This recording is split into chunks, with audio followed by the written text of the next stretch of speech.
Prologue. Over the past year and a half, numerous stories about my battle against drug and alcohol addiction have appeared in magazines, newspapers, and tabloids. None of them was flattering, and few of them were kind in the way that someone who needs help might appreciate. More important, none of them offered a complete picture of how I lived the past 14 years, and that by itself is an important part of understanding the problems I've had to face. When I began working on this book in late winter 1988, I was but a few months out of rehab and still undergoing intense outpatient therapy. I was excited to be free in the world again and able to tell the happy story of my recovery. I enjoyed thinking about how this book would end in a tidy scene of my being completely cured, waltzing away from my problems, and satisfied that I had proved all the doubters and cynics of gossip columns wrong about my chances for a happy, natural life. It was as if I'd gone through rehab for them, just to prove them wrong. Unfortunately, while completing this book, I found myself writing one thing and living another. I suffered a relapse. Scared and embarrassed, I kept it to myself until it was impossible to hide, and by that time, it was nearly too late. The temptation in recovery is to believe that once rehab is finished, you will be completely healed. The reality, as I found, is quite the opposite. The truth is that you are never fully mended. You just learn how to deal with the problems that intensify your disease. That's what I discovered, and I believe the conflict between illusion and reality is accurately reflected in these pages. It surprised me, I have to admit. I had fervently hoped for a nice, upbeat ending with no loose ends, like in the movies, an ending that would leave me feeling quite the heroine. I really believed it was what I deserved. Instead, I found myself adding 2 chapters of a different tone from the rest of the book, while in the final weeks of another stay in rehab. In place of the happy fantasy I intended as the ending, what I wrote is a truthful one, and a realistic one to anyone who is or knows a recovering addict alcoholic. There is no happy ending because there is no end to the struggle for a clean and sober life. The happiness comes from knowing that you're alive and have a fighting chance to enjoy it. As of this writing, I'm in the final weeks of rehab, my last time in the hospital, I hope. And I'm looking ahead to the start of school, making movies, and just being honest with myself.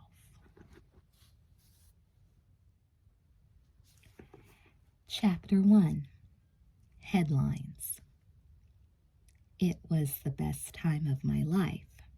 I can't underestimate it. Making E.T., the extraterrestrial, was the most wonderful experience any actor could ever wish for.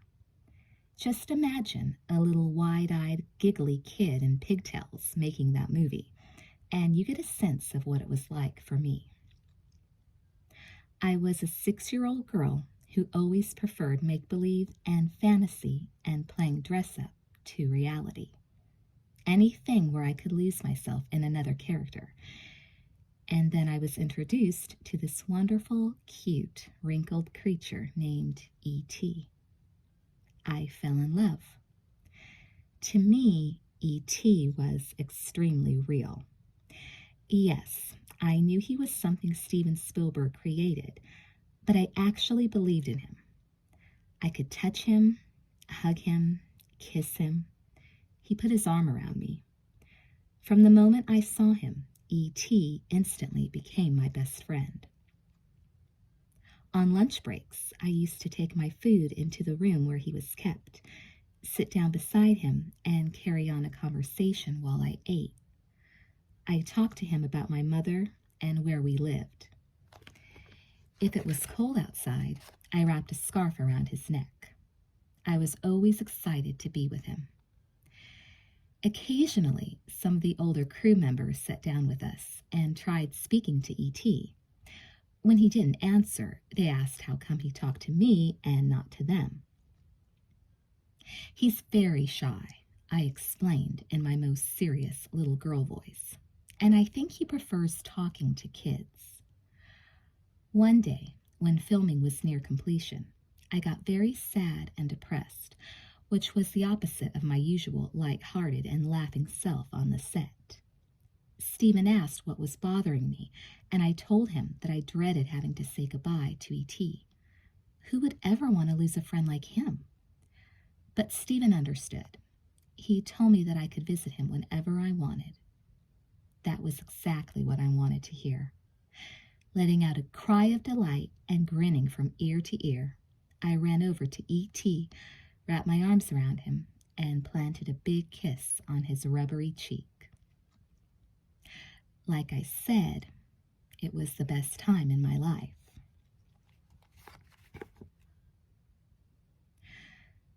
But the turnaround was dramatic. In the final days of December 1988, Drew was experiencing the worst time in her life. She had spent the past 6 months undergoing intense rehabilitation treatment for a 4-year addiction to alcohol and drugs, an addiction that had turned her into a bloated and bruised remnant of her public image. That whole enterprise had been hellish enough to make Drew think she'd been through everything life could possibly throw her way.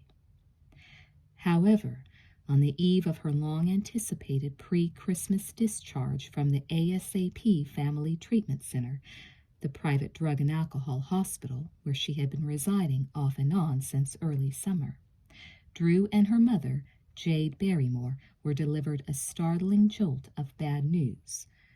The gossipy tabloid National Enquirer was about to blow the lid off her tightly guarded secret. Whether or not she approved, Drew's struggle with booze and drugs was about to be made public. There was serious concern among those close to her about the effect such a shocking revelation would have on Drew, who, at 13 years old, was re-entering the world as fragile as a baby doe learning to walk on wobbly legs. My mental state at that point was delicate and raw. Excited to go home, I was struggling to digest everything I'd been dealing with in treatment. I'd been learning how to manage again in the outside world. I'd finally gotten reacquainted with myself after years of masquerading as someone else. It was a lot to contend with. The prospect of stepping beyond the safety of the hospital was frightening enough by itself.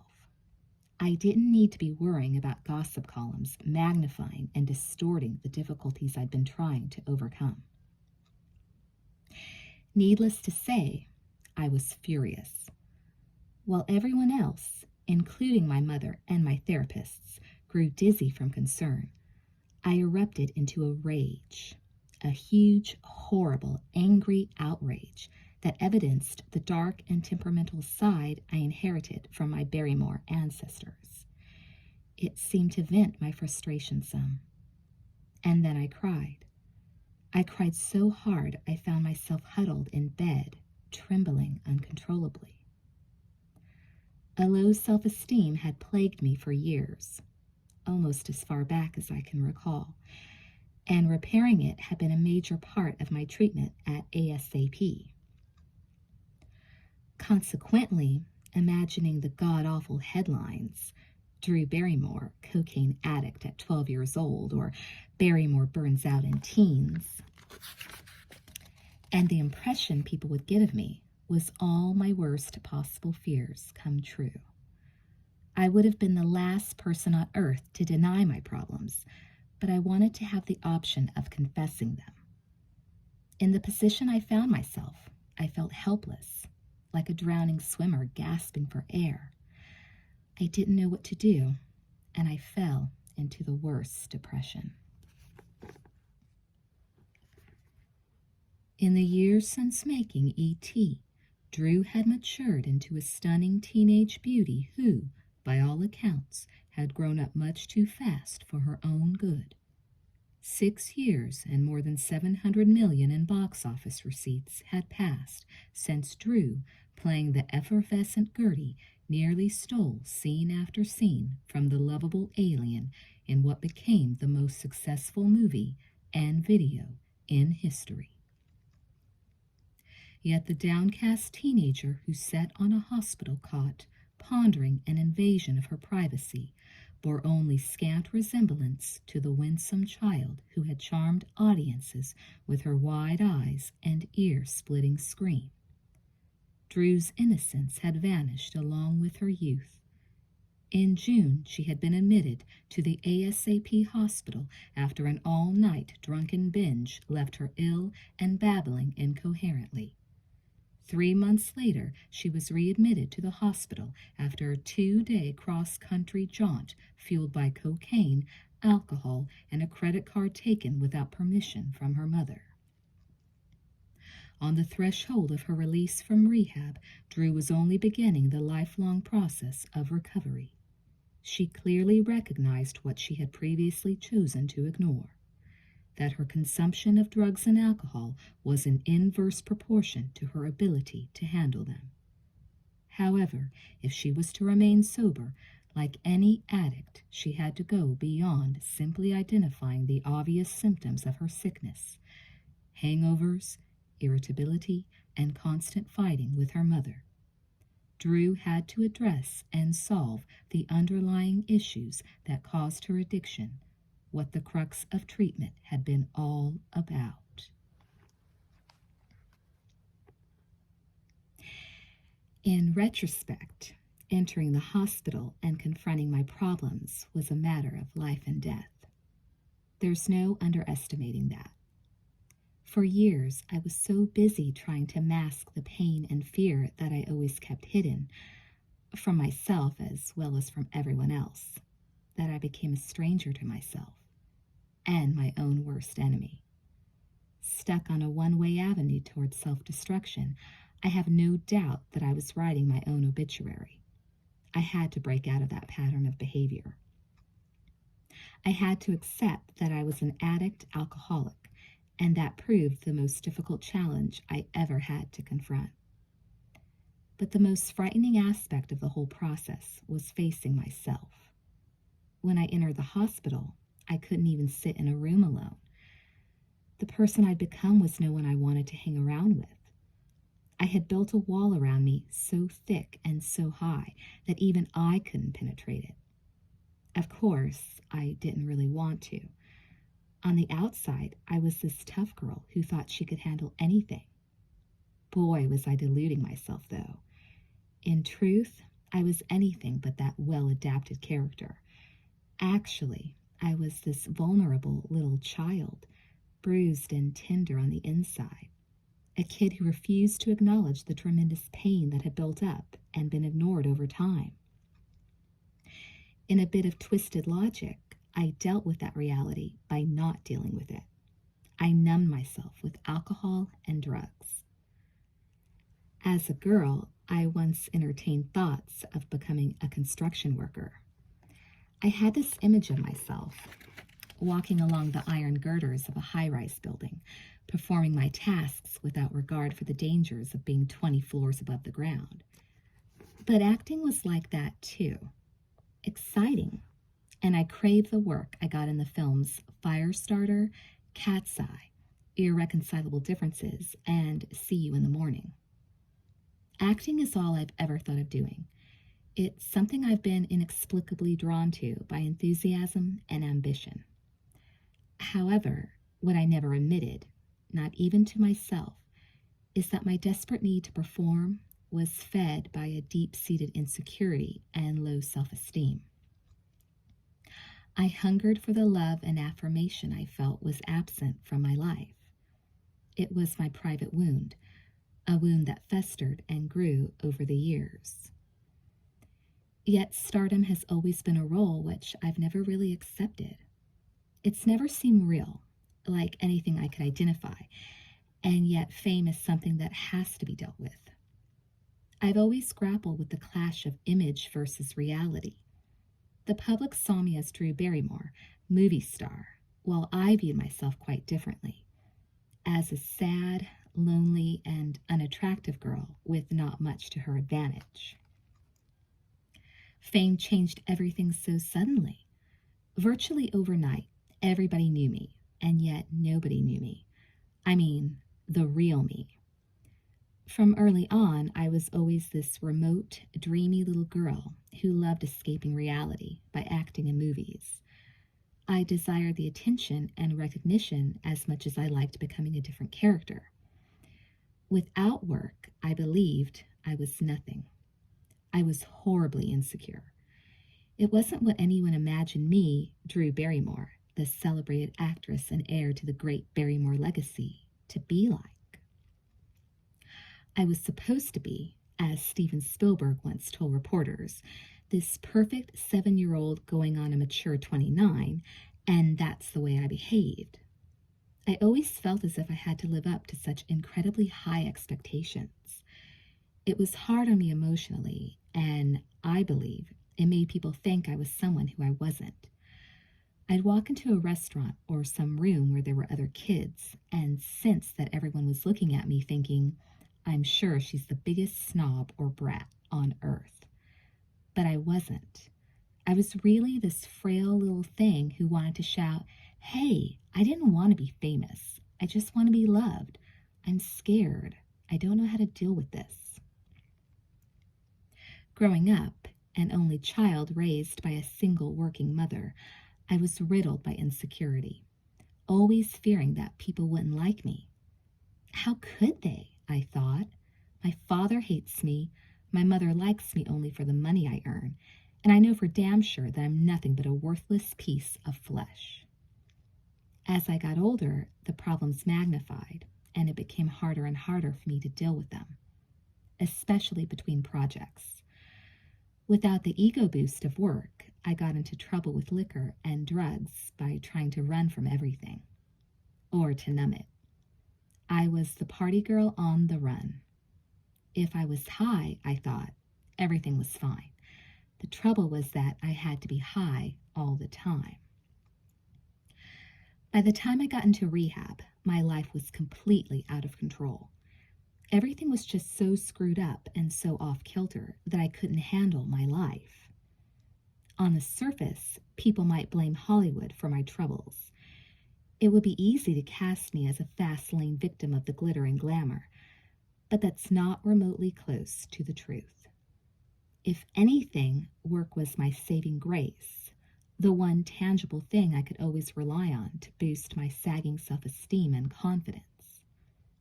My problems had more to do with life in general, the family I was born into, the home in which I was raised, the times I live in. It's just so hard being a teenager today. And that's what pissed me off so much about the National Enquirer thing. It was just so shallow and distorted.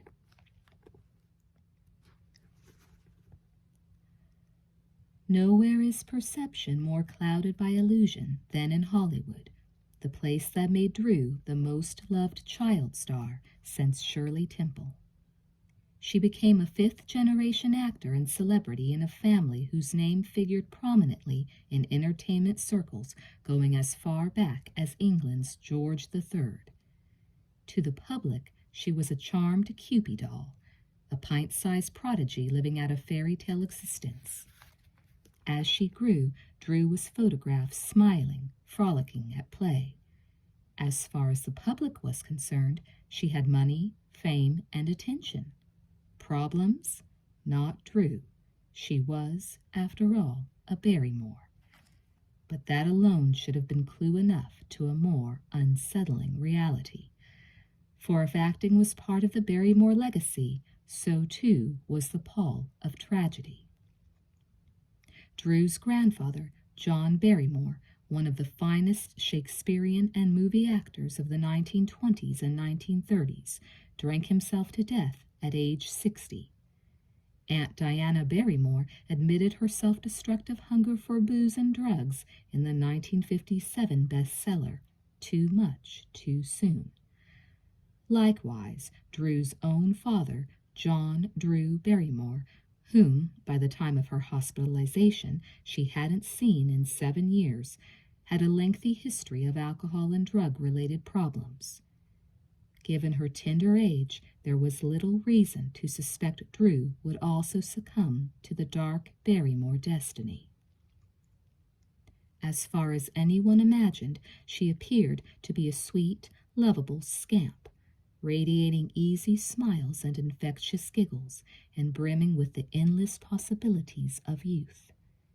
The insidious demons that plagued her family seemed to have mercifully skipped a generation.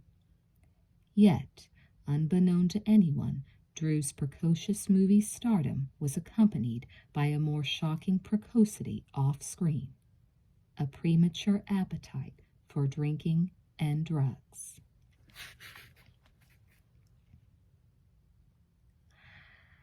I started smoking cigarettes when I was 9.5. I was smoking constantly, going out and doing everything I could to be bad.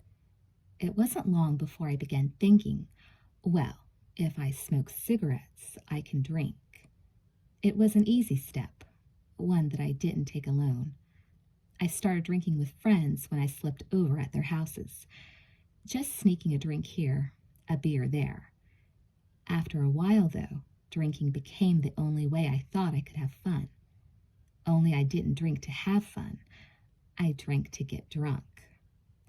I was also a club hopper at 10, as much as someone that age can be. I would sleep over at a friend's house, and we would sneak out. One time, a magazine ran a picture of me dancing and a headline that said, "Drew Barrymore dancing at 2 a.m. Shouldn't she be in bed?" Maybe other kids that age should have been in bed, but that wasn't for me. I didn't care what anyone thought. I was accepted in the club world. I felt I belonged, and I wanted to be there. After a while, though, I started thinking, well, this is getting boring now, so let's try something even better. If I can drink, I can smoke pot. There's nothing to it. When I was 10.5, I was sitting in the back seat of a car driven by a friend's mother. She started smoking pot. I'd wanted to try marijuana for a long time, but I was afraid that if I asked, she'd say, "No way, Drew, you're too young." However, she offered me some, and I said, "Sure, I'll try it." I was shocked, but she had a look that seemed to say, "Isn't it cute? A little girl getting stoned." Eventually, that got boring too, and my addict mind told me, well, if smoking pot is cute, it'll also be cute to get into the heavier stuff, like cocaine. My usage was gradual, but what I did kept getting worse and worse, and I didn't care what anybody else thought about me. The higher I got, the happier I imagined myself, the more miserable I actually was. The pattern fit. Friends have always described me as obsessive and compulsive, and in the hospital, I learned that an addict is nothing but compulsive, someone who compulsively pursues self-destructive behavior. My whole life became geared towards satisfying my addiction. In my case, it was a means to overcome great insecurities. Someone once explained to me what the word veneer meant. Gloss, a shiny surface that's supposed to protect an inferior material underneath. That's me, exactly. Whenever I'd look in the mirror, I'd think, "You're lost, totally lost. How can anyone like you? You don't even like yourself." Those moments when I realized how estranged I'd become from myself, not to mention the rest of the world, sent me spiraling into a depression. And my depressions knew no depths. Imagine being trapped in a descending elevator that never hit the ground floor. You get to a point where you'll do anything to get out.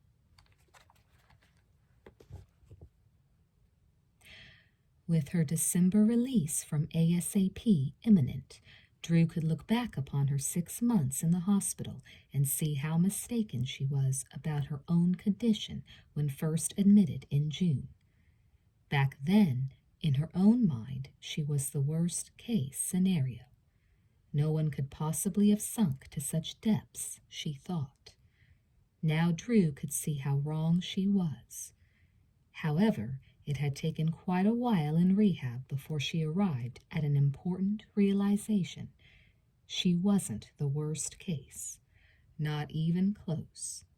In fact, Drew discovered her drinking and drug use were actually more common among people her age, teenagers, than she'd ever imagined. In ASAP's multifamily sessions, frank discussion groups that brought together parents and their children, the frightening fact of rampant substance abuse was etched on the face of nearly every adult. Over time, warnings from experts have gone virtually unheard, drowned amid the cacophony of the crime and violence that permeates society. But drug use and alcoholism among the young has been rising for years. The problem, experts say, has surpassed epidemic proportions. Surveys have shown that somewhere between 30 and 40% of the adolescents nationwide use drugs every weekend, and, according to the National Council of Alcoholism, the percent of students using drugs prior to the 6th grade has tripled since 1975. When she thought about it, Drew concluded that she was way out of line, thinking she was worse than everyone else. Her circumstance was dire. That was true, but her problems made her far more average than she ever dreamed. Average, that was a hoot. The word ingrained itself in Drew's mind. Average was all she had ever wanted to be. It was also the last way she pictured herself. She based that on innocent observations. Her friends, she saw, all had mothers and fathers, siblings, and seemingly happy homes.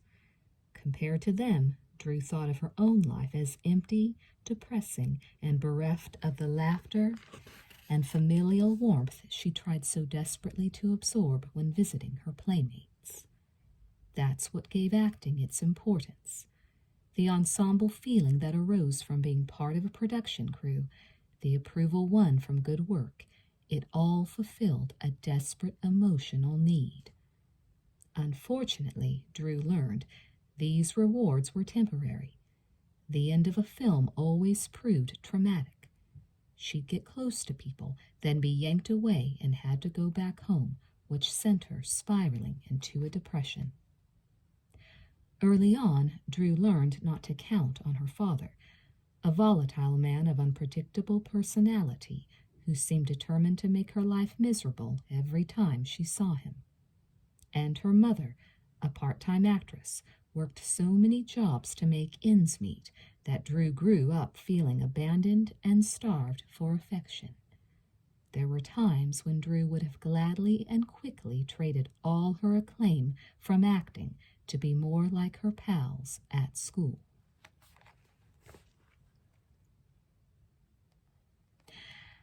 When I looked out the window, I saw that everyone's situation was better than mine. I was sure of it. Their dads would drive off to work in their sports cars, and their moms would stay home and bake cookies and pick up their kids at school in their station wagons. It was the total suburban dream lifestyle, the kind of place where Steven Spielberg sets his films. My life, it appeared, was directly opposite that. I'd ride along with my friends in their carpools, listening to their mothers talk about family business, and then they'd come to my house. I'd get dropped off and run inside to my babysitter. Our house seemed so empty and quiet and lonely. My mom was off working and my dad was out of his mind. One time, a friend asked why my father didn't live at home with us. Because, I replied, when he's here, he beats the living daylights out of us. I loved the book A Wrinkle in Time and read it over and over. In one part, there's a description of a neighborhood that I believed paralleled my life. The neighborhood is fashioned by a row of houses, all identical in shape and size, and all the children who live in them dress alike, do the same things, and have the same experiences. And then there is this one oddball house that is completely different. The people who live there stand out like a sore thumb. I felt as if I came from that different house. Anyway, that's how I saw my life. I always wanted to know why I couldn't be like one of the identical kids from one of the identical houses on the block, and I was always trying so hard to make my life like the book. As Drew's discharge date from ASAP neared, one of the things she looked forward to most was being able to sleep late in the morning. That was enough of a Christmas present. Throughout her hospitalization, she was awakened each day at 7:30 a.m. by a staff member who knew enough of her bleary-eyed growls to be wary. Her 2 roommates were equally ornery at that early hour. But that was life at the hospital. Lots of rules and routine. Their cramped room, far from the ornate boudoir one might expect of a famous young actress, was stocked with the bare essentials of dorm life. Beds, a dresser, and a bathroom. Pictures of good-looking guys, hunks, ripped from magazines, adorned the otherwise plain stucco walls. In the midst of shared grumbles, Drew dressed quickly. Like the others, it had taken Drew a while to get used to the rigidly circumscribed days and nights of rehab. After so many months, of course, it was all second nature. Following wake-up, she straightened her cot, tucking in the blankets and propping her favorite stuffed bear beside the pillow, an ironic reminder of girlhood. Drew took breakfast, usually a cup of black coffee, on the run, then headed for the hospital's classroom where she attended school from 9 till 12. Lunch and dinner were both followed by a myriad of therapy sessions, individual, group, and family therapy, and multifamily meetings. The ensuing emotional confrontations, more like purges, were grueling, torturous ordeals. On an average day, she went through an entire box of tissues. When I first arrived at the hospital, I was extremely standoffish, the most distant, obstinate person in the entire hospital. People asked me a million questions, and I wouldn't answer them.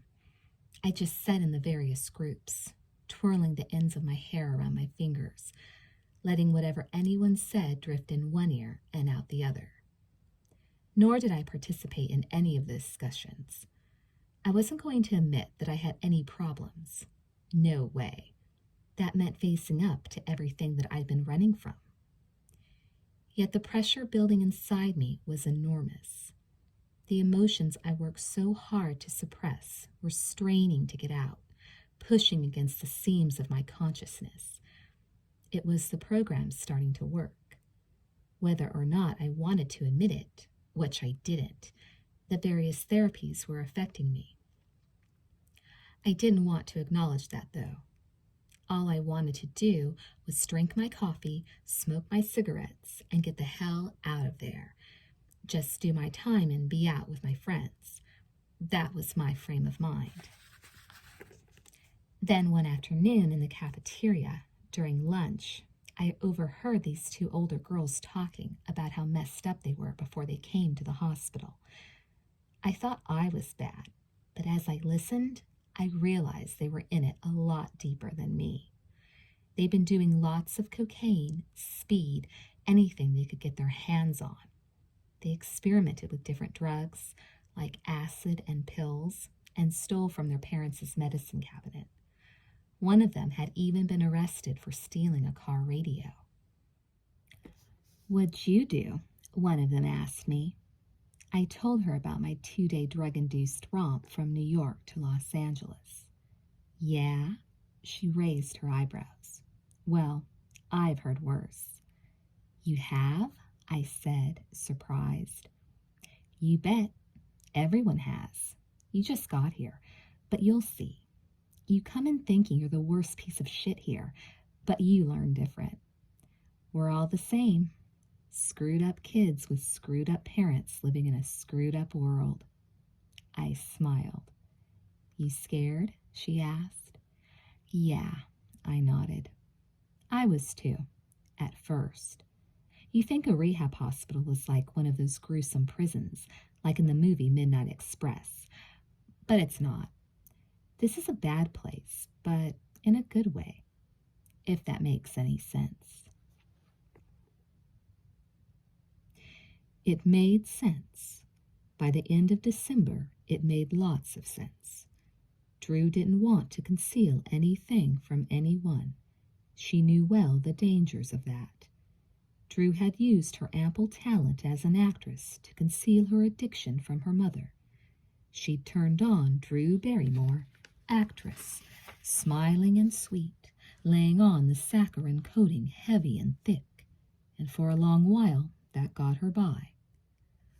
Like most parents of kids with drug and alcohol problems, I had no idea what was going on, says Drew's mother, Jade. People want to know where I was when all this was going on, but the question, though obvious, is still somewhat of a shock, since our lives have always been so closely intertwined. Perhaps too close. Jade, as a single parent, had always tried to be everything and more to Drew.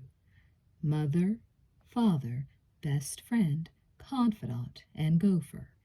She turned herself into supermom, always running, doing, and huffing and puffing from the weighty responsibilities she assumed to ensure her daughter the finest life they could afford. From day one, Jade had vowed that Drew would never lack a thing if it was within her means to provide it.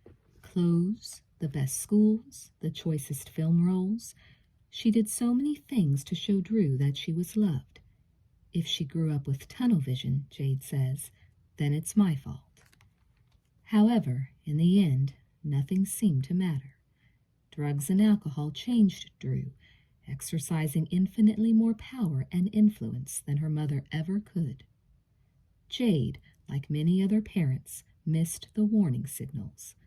The signs were almost lifted from a textbook. Listlessness, poor schoolwork, dishonesty, a change in friends, personality swings. It even got to a point where Drew refused goodnight kisses to avoid scrutiny of her breath. In retrospect, you kick yourself for not noticing, Jade says, but you chalk it up to growing pains. You never think, my kid is doing drugs. If it was any consolation, which it later was, Jade wasn't alone in failing to recognize her child's addiction. It can be a difficult thing to see.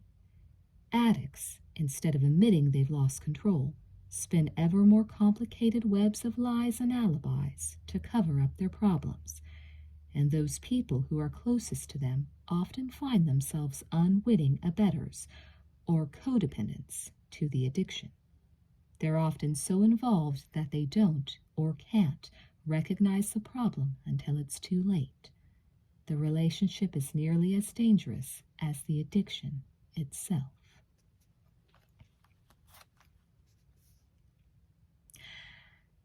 Before rehab, the lines of our relationship were fuzzy. When I was little, my mother worked night and day so that she could afford to give me whatever I wanted. Left with a babysitter most of that time, I felt abandoned. Later, as my career heated up, she quit her job and became my manager. That just confused everything even more.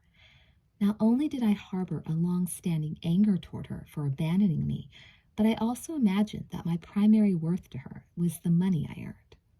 I was wrong, of course. It was a fabrication on my part, but I couldn't see, or was too selfish to see, that she loved me and had only my best interests at heart. These issues weren't ever confronted, and over time, our relationship disintegrated to where I didn't want anything to do with her. Not because I didn't love her, That wasn't it. It was more that my mom bore the brunt of the unhappiness I felt toward myself.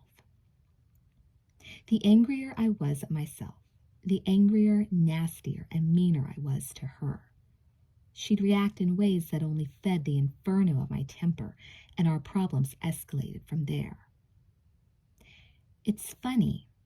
I never would have treated a friend that way, but she was my mother. I knew that no matter what I did or said, she'd come back, hoping for a change of heart. It got to the point where I'd reduce her to tears. "I love you," she'd plead. "Why are you doing this to me? To us?"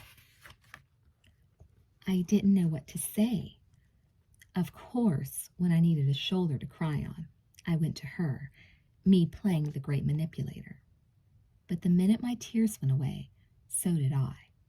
I vanished quicker than you can say Houdini. She'd want to get close, and I'd ignore her. It was like, "See ya, I've got better things to do." Life was a circle of vicious confrontations and evasions. I'd put on this nauseatingly sweet act whenever I was around my mom. It was all fake, though. I didn't want her to know how much pain and trouble I was in. If she found out about my using, she'd find a way to stop the only thing that I believed made life bearable. Besides, it was easier to blame her for all my problems.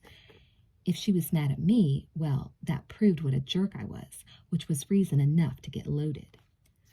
But that whole time I knew inside that I truly did love my mother. I wanted to change. I wanted to have a relationship. I just didn't know how.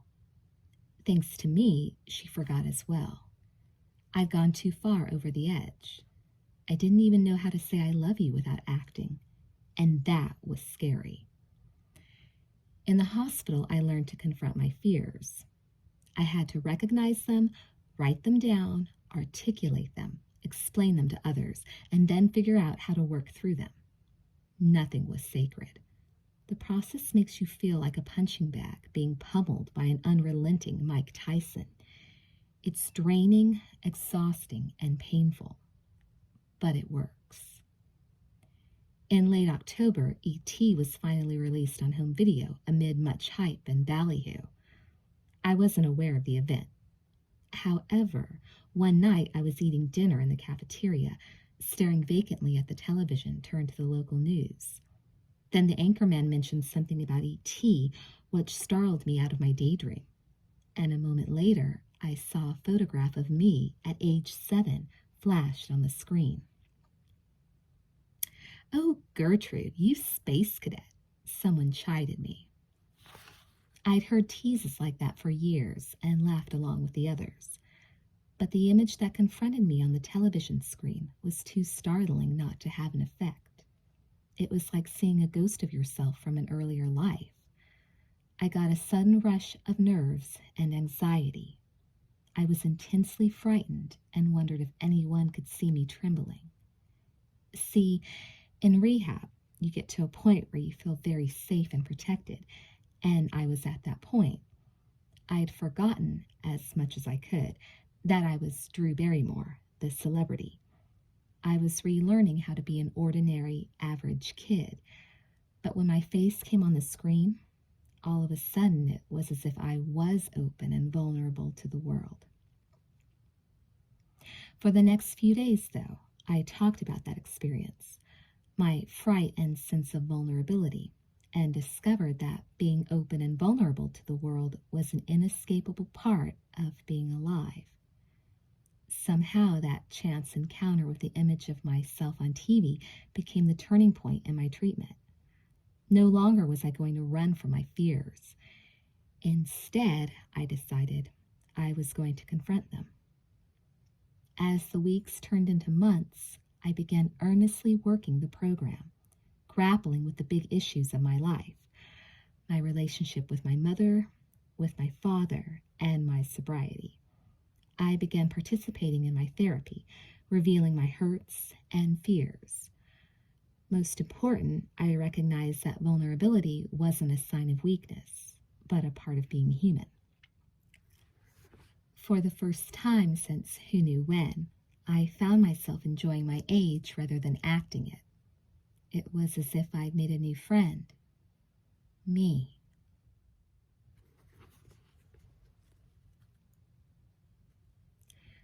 In the back of her mind, Drew wondered not if she would someday talk about all that she'd gone through, but when.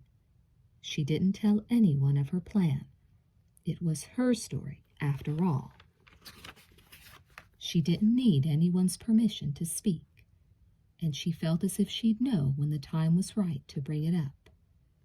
Unfortunately, that seemed to be decided for her 2 weeks into December in a way she never expected.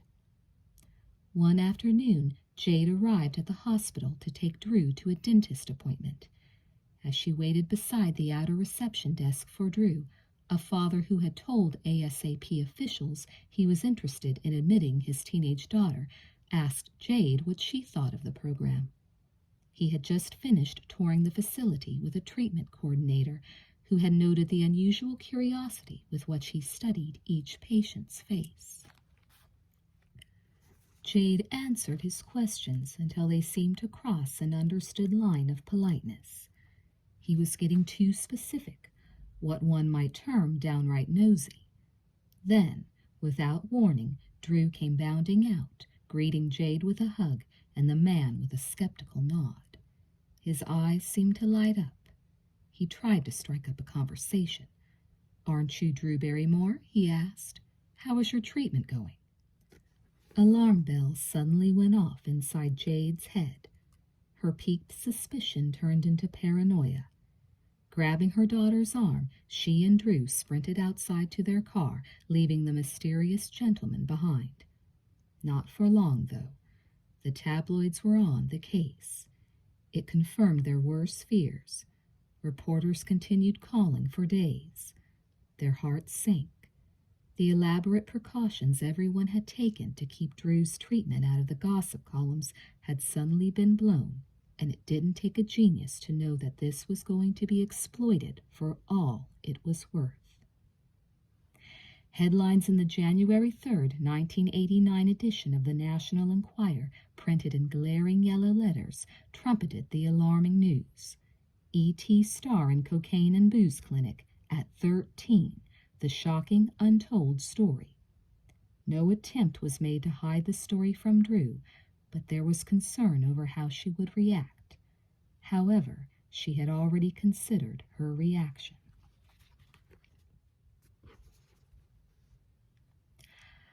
I can't even begin to describe how angry I was. Fortunately, though, after so many months of rebuilding myself, I was feeling better, less vulnerable, and more confident. I'd come to terms with a lot of stuff in the hospital, and I guess that made me a stronger person. I felt like one, at least. I might have fallen apart when the story came out, a momentary loss of composure from the shock, but I was able to pick up the pieces and get it together. There were lots of phone calls, hundreds of them, it seemed, where everyone talked about the story. It was dissected to death until it was too boring to think about. My mom was terrific throughout. We cried on each other's shoulder. We talked. We held each other, which shows how far we'd come. But then it was up to me. I'd been through too much to let that trash beat me up. I had to make a decision, a big decision. Was I going to let this horrible press about me go unanswered? Or was I going to take control of the situation and let people know what happened to me was wrong and that I was trying to do something about it? I wasn't ashamed or embarrassed, weak or injured. I was simply human, a human being whose dignity was being exploited in the worst possible manner. Sometimes it's better not to respond to gossip. Most times, in fact, it's better not to respond. However, I decided that this wasn't one of those times. I think it took courage on my part. But I didn't want to be considered another Hollywood tragedy. That's the last thing I am. I'm a success. That's why I decided to tell my story. If I've learned anything, it's always better to tell the truth. And by doing so, maybe it will help other kids not to end up like me. Chapter 2. The Inheritance. When I was very young, maybe 4 or 5, I had a vivid dream that stayed with me throughout the years. In it, I was surrounded by total darkness, not a speck of light anywhere. Surprisingly, I was very comfortable and conscious of being awake, but I wasn't aware of anything else. There was no sense of my body, no sense of my environment. The feeling was just very comfy and secure. About halfway through the dream, I began to feel a cool, breezy spray of air on my skin. It was the first time I realized that I had skin, that I might be associated with a physical shape. Moments later, I heard beeps, tiny beeps that started out faint and distant, and then became louder and louder. Finally, from out of the darkness, I began to glimpse a distant shimmer of light. As the beeps got louder, the light grew nearer and became brighter and brighter. Suddenly, the light eclipsed the darkness with a near blinding brightness, and then I woke up. The next morning at breakfast, I sat with my mom and tried to analyze it. She guessed that maybe I was recalling the moment I was born, and that got me excited. I thought that was the neatest thing and concentrated hard on not ever forgetting any part of that dream. I wanted so badly to remember something about being little, since I couldn't recall much of anything about my early childhood. My birth was a subject we never really talked about. I guess because I was always frightened of finding out that I wasn't really wanted. The plain facts surrounding Drew's arrival give little indication of the drama that preceded it. She was born on February 22nd, 1975, at Brotman Memorial Hospital in Culver City, California. It was a few minutes before noon, and Jade's delivery was uncomplicated, even though the diminutive woman felt like the Hindenburg was coming into the harbor. But when the 6-pound, 5-ounce baby girl arrived, Jade was overjoyed and promptly named her Drew. She had selected the name months earlier. Girl or boy, the baby was going to be called Drew Barrymore. Drew was an androgynous name, Jade thought, a name that was good and strong, simple, respected without sounding trendy, and it was unmistakably part of the Barrymore lore. I think my mom and dad were boyfriend and girlfriend for a couple of years, but they were apart by the time I was born. That's about all I know. Once, I remember, I wondered why they had even bothered to have me if they were already splitting up. But I never asked, and no one ever told me. I guess they wanted to leave it a mystery so I could make up my own story. Drew's parents' initial meeting happened on a Hollywood movie set many years earlier. Idaiko Jade Mako was a young, lithe woman of Hungarian descent, an only child who suffered what she terms an unhappy childhood, the result of her parents' divorce. From her girlhood in Pennsylvania, she was consumed by dreams of acting in Hollywood. With the dark, exotic beauty of a model, large, inviting eyes, exquisite cheekbones, and a thick mane of black hair, a charming intelligence and witty repertoire, the odds of making it seemed stacked in her favor. It was no wonder that her first encounter with John Drew Barrymore Jr. was a memorable one. At the start of the 1960s, Barrymore was the sort of virile man who cast an entrancing spell over women.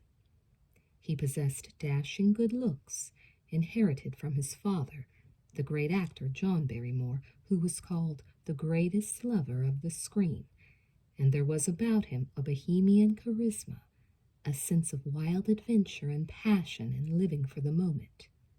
Having acted in a slew of big-screen films including The Sundowners, While the City Sleeps, and Never Love a Stranger, Barrymore was something of a movie star himself. However, Barrymore, a true rapscallion, garnered the most fame from his off-screen adventures. A week after marrying his first wife, actress Cara Williams, he was tossed in jail following a domestic argument. Within several years, he had been arrested on several counts of drunk driving, hit-and-run driving, and his unrestrained alcoholism cost him his good standing with Actors' Equity. By 1960, bearded and long-haired, he had fled to Rome, where between marrying and divorcing 23-year-old starlet Gabriella Palazzoli, he seemed to rack up as many arrests as he did B movie credits. After a brief period of meditation in India, Barrymore returned to California, ever flamboyant and dangerous at a time when it was hip to be on the edge of what society deemed acceptable. He cast himself as an ascetic and professed to lead a pious vegetarian life in the desert while composing poetry and writing screenplays. But Barrymore remained as spontaneous, untamed, and explosive as ever. On March 21, 1972, the New York Times reported his arrest for possession of marijuana. It was Barrymore's fourth drug-related arrest since the mid-60s. Soon after that latest run-in with the law, Barrymore and Jade were reacquainted at the Troubadour nightclub, a hip Los Angeles music venue where Jade waitressed. When romance blossomed, they began living together on the outskirts of West Hollywood and soon married. It was easy to see how Jade could be mesmerized by Barrymore, yet their tenure together was a violent one. Like the women before her, Jade thought she might rehabilitate Barrymore, temper the flame that drove him to drink and drugs. She tried persuading him to enter a treatment program. She tried to convince him to go to therapy. She even tried having his baby. But instead of rehabilitation, she turned into a doormat for his abuse. The more she tried to love him, the more he lashed out at her.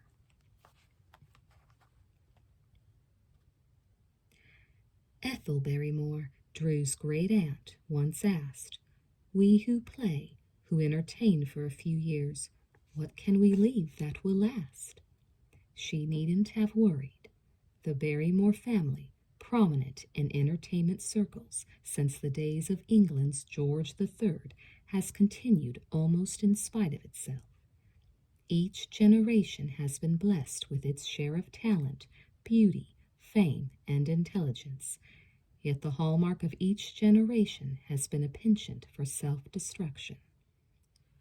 In the mid-1800s, actress Louisa Lane, who delivered her first lines on stage at age 5, married the Irish comedic actor John Drew, a slight, outgoing spirit who fell dead prematurely at 34 after a period of excess barroom exploits. Had he lived to be 45, he would have been a great actor, wrote his widow.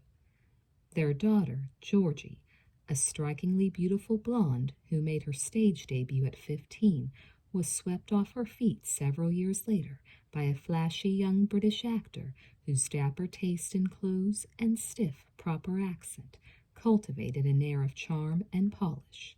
His name was Maurice Barrymore. Married New Year's Eve, 1876, the Barrymores set up housekeeping in New York and established themselves as the most prominent family of the American stage, though Maurice's reputation as a bon vivant reveler womanizer and imbiber, quickly usurped his chance for greatness. Wobbling home one Sunday morning after a night of carousel, Maurice found his wife heading out the door. "Where are you going, my dear?" he asked. "I am going to Mass," she said, "and you can go to hell." Their first child, Lionel, was born in 1878, and he was followed a year later by the birth of a daughter, whom they named Ethel,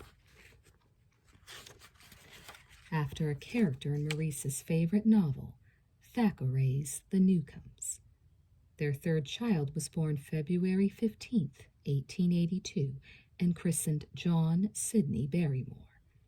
A bright child, he showed an artistic and athletic flair early on, though with parents who traveled constantly, he developed a wild streak that would lead him in and out of trouble for the rest of his life. John's mother died when he was 11, leaving him with precious few memories. He grew up unbridled and wanton, a lad who shared as much distinction in preparatory school for his fondness for brass knuckles, cigarettes, and whiskey as for his academic prowess. By 14, he was a chronic drinker. A year later, he made his stage debut in a non-speaking role supporting his father, and at 15, he was seduced by his beautiful young stepmother, an event that Barrymore biographer John Cobbler supposed profoundly affected his sexual development, engendered conflicting emotions toward his father, and produced a trauma that contributed to his increasing alcoholism. Although he readily preferred art to acting, Barrymore sustained himself by knocking about the theater on several continents, crisscrossing the Atlantic like a migratory gull, and acquiring the skills that would, by the mid-1920s, inspire critics in London and New York to describe him as the greatest Hamlet of his generation. In 1932, the same year John Jr. was born, Barrymore Sr. signed a multi-million-dollar contract spanning 2 years and 10 motion pictures. The result was a string of unparalleled box office successes, including Grand Hotel, State's Attorney, Dinner at 8, and Counselor at Law, which enshrined Barrymore atop Hollywood. However, the achievements Barrymore accrued were slowly and painstakingly destroyed by the private demons that had unrelentingly tormented his soul since boyhood. By 1942, a string of 4 divorces, bus accidents, Barrymore called them, high living, and rampant alcoholism branded the great actor unhirable. Mortgaged to the hilt, his 55-room mansion stripped of its antiques and paintings, Barrymore was a mere shadow of his former self, who possessed just 60 cents in his pocket when he was delivered to the hospital for the final time. He died on May 29, 1942, at age 60. His funeral, attended by more than 2,000 people, included pallbearers W.C. Fields and Louis Mayer, and friends such as Clark Gable, Spencer Tracy, Greta Garbo, Errol Flynn, and George Cukor. The legacy of Barrymore's film work is unsurpassed, one of the finest bodies of work ever compiled by an actor. Yet it was not without compromise. Barrymore's legacy as a father might well be among the most negligent. His daughter, Diana, was also a victim of alcoholism, and shortly after the publication of her best-selling biography, Too Much, Too Soon, she died at age 38. John Jr. was 10 years old when his father died, and the loss appeared to have left the wayward youngster with an irreparable pain that colored the rest of his life and those around him.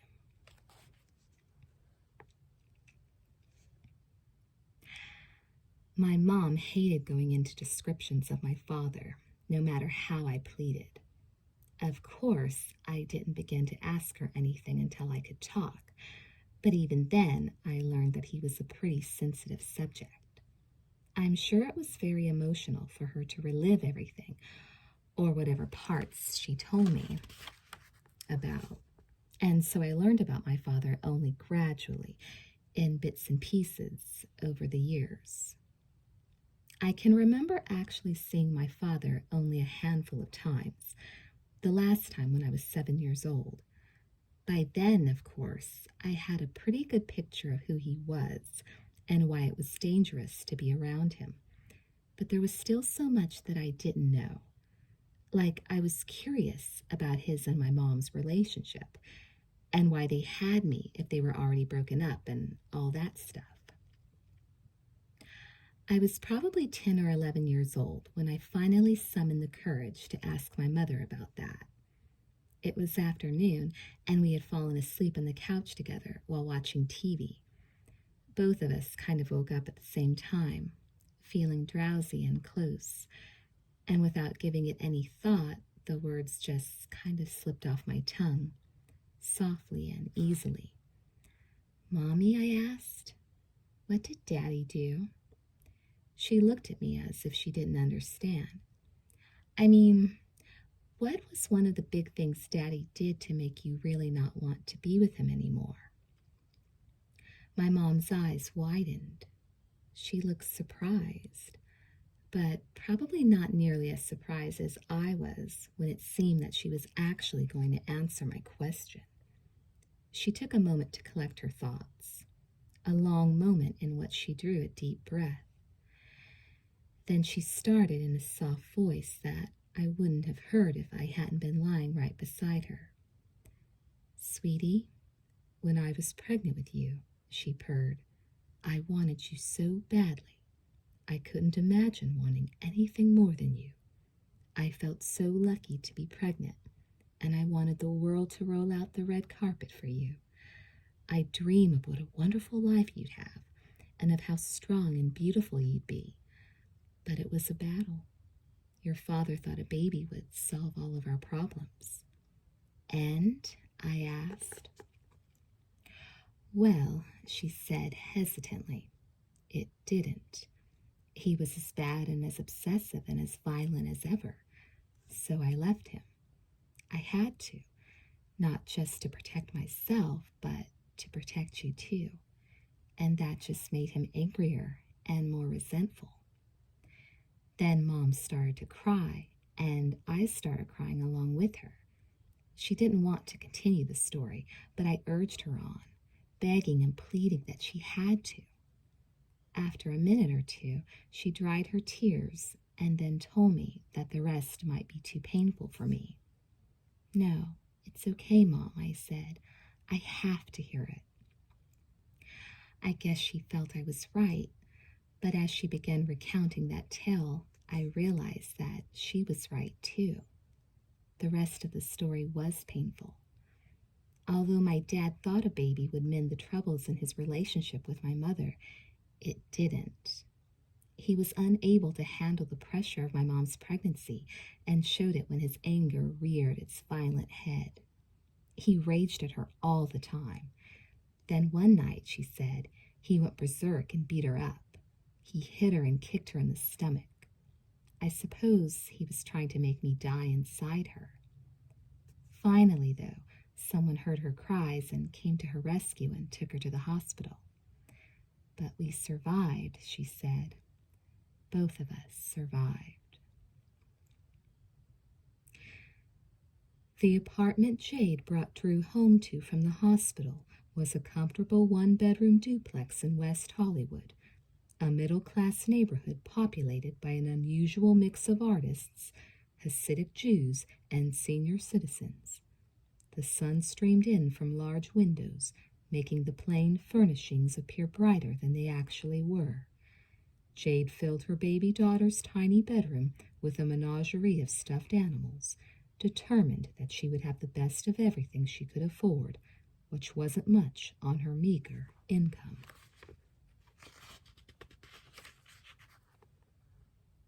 Upon Drew's arrival, Jade temporarily shelved her acting career. A baby, she knew, was not exactly what her agent termed a good career move, considering she was a newly separated, struggling actress who owned good stage credits but still lacked the lucrative work in television and film that would make life easier. Still, a baby was cause to celebrate. Jade had wanted a child, and motherhood was something she felt deep within her soul. It gave her a biblical feeling, a sense of connection with past generations of her family, and that was good. Yet Jade had no doubt that raising a child would prove a struggle, and that filled her with doubt and worry. A look at Jade, a slight woman of fragile, petite build, gave little to suggest the reservoir of inner strength she possessed. But she was a person who, having made a decision, could stand resolute and immutable. Drew became her sole focus, a solitary, overly protective interest that in retrospect seems to have been a reaction to the destructive, ill-fated union that had produced her. In Drew, she would find the love that she couldn't find in her husband, and she would return the sentiment even more so. It was tough. Jade's priorities were suddenly changed from auditions and acting workshops to food, toys, diapers, and inoculations, and that cost money. A month after bringing Drew home, Jade went back to work. She juggled acting jobs with a steady waitressing gig at the Troubadour, relying on a revolving group of babysitters to care for Drew while she was away. And when she was away, her thoughts centered on her little girl. What new things was she doing? Did she laugh? Did she sit up? Did she roll over? These little things were big events. Their duplex hardly seemed big enough for the two of them once Drew began to crawl. She was all over the apartment, in the closets, under the furniture, in the cabinets, and one day she was out on the balcony. It was a hot, sultry summer afternoon, and Jade had left the sliding glass door open, hoping to find a cool breeze in the heavy air. However, what she inadvertently created was a passageway to danger. When Jade glanced up, a diaper-clad Drew was poking through the wrought iron restraining bars on the balcony, a scant few inches away from a tragic fall. That's all Jade needed to see. With lightning speed, she scooped up her baby and decided, then and there, to move to a safer apartment. The following week, she signed the lease for a 2-bedroom ground-floor apartment located directly across the street from the old place. It was more expensive, but nothing was too good for her daughter. I was too young to realize it, but my mother worked extremely hard so that I could have nice things. It wasn't because she wanted to. She worked during the day and she worked at night, which meant that even though she didn't like it, I was left with a babysitter all the time. What effect that had on me at the time is hard to say. Later on, I resented it. I felt abandoned. But as a little baby, I don't know that it mattered. Maybe it did. I suppose it did. I've been told that I was a very good baby, real easy and good-spirited. Maybe I just wanted whoever was taking care of me to like me. It was impossible not to like her. At 11 months, Drew was a little bundle of tufted blonde hair, dimples, and fat. She had a docile disposition, and she seemed to laugh at everything. She was the picture of a perfect baby. Perhaps, as Jade hoped, the world would roll out the red carpet for her. Commercials, Jade's friends would say. You should get her into commercials. Jade wasn't interested. For obvious reasons, she had a rather cynical take on the acting profession. However, completely unknown to Jade, a friend of hers snapped a photo of Drew and mailed it to a children's theatrical agent, who liked what she saw and responded right away with a date and time for a job interview. That was nice, a nice compliment. However, Jade politely declined. She didn't want her daughter in the business, she explained. No matter, the agent, refusing to take no for an answer, telephoned the friend and begged her to persuade Jade to change her mind, what she managed to do after a second lengthy phone conversation.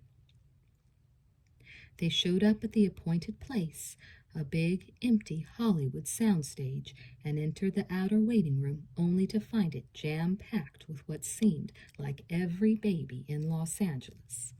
Babies coming out of the walls, the roof, the windows, and the Rolodex, Jade recalls. Half of them looked like Winston Churchill, and the other half looked like the Gerber baby. I couldn't imagine how they were going to pick one kid out of that pack. The cramped room was a madhouse.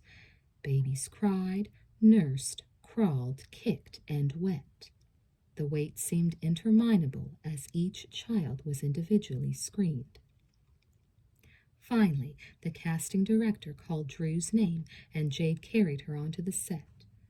The commercial was for Gainsburgers, and the audition process was a simple one. Drew, like the others, was set down on a large cloth spread out in the middle of this vast room. Then they let in a little white puppy.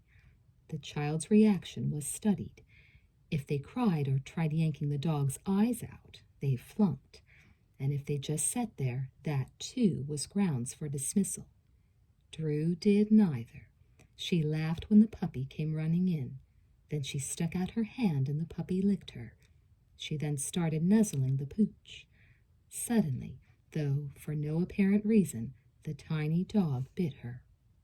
Jade was stunned, stopped in her tracks. So was everyone else in the room who watched the incident. You could have dropped a pin, it was so silent, Jade recalls. The puppy scampered away and Drew just looked up at me. She was surprised, too. Then she looked at everyone else in the room. There was something like 25 people there, and they were all shocked, probably thinking, "Oh my God, lawsuit." Then Drew suddenly threw her head back and started laughing, and everyone was charmed out of their mind. They all broke into applause, and Drew just looked around and beamed. She just drank it up. Oh boy, was she a little ham. Before they left, Drew was given the job.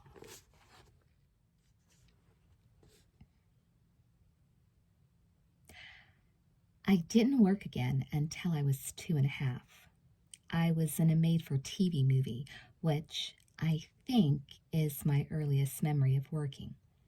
I remember lying on a bed, pretending to be asleep. A man came over to me, picked me up, and then someone yelled, "Cut."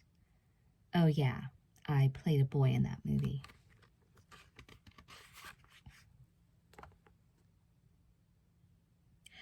Acting wasn't in Jade's plans for Drew, but her longtime friend, actor-director Stuart Margolin, who co-starred with James Garner on the hit television series The Rockford Files, was making his film directorial debut with a TV movie called Suddenly Love, and he needed to cast the part of a little kid. The movie starred Cindy Williams of Laverne and Shirley as the mother of a young boy who begins a new life after her husband drops dead of a heart attack, and Margolin, says Jade, didn't want to deal with the unknown quantity of a child actor any more than he had to. Because Margolin was a friend, Jade agreed to let her daughter work on the movie. They cut her shoulder-length tresses short to resemble a boy's hair, and that was it. The 2.5-year-old charmer was in heaven. Considering her age, she evidenced an extraordinary ability to concentrate while learning her part. When the camera rolled, she hit her marks perfectly. Her attention never waned. Her most difficult scene, the one where the mother learns her husband has died, called for Drew to run up and comfort her mother by pleading, "Don't cry, Mommy. Please don't cry." It presented no problem. Drew delivered on the first take. Even when she was supposed to be asleep, her eyes never fluttered, says Jade. Margolin was amazed. Drew's mother was equally impressed. She understood, Jade says. Somehow, at that age, she understood what it was all about. More than that, there was a purpose to Drew's acting. It's easy to underestimate the thinking of a 2-year-old, if only for their inability to communicate. Yet by that age, the ability to perceive and react to an array of complex emotions like love and hate, fear and acceptance is already well developed. So although she was unable to articulate it, there was, Drew understood, a purpose to her acting.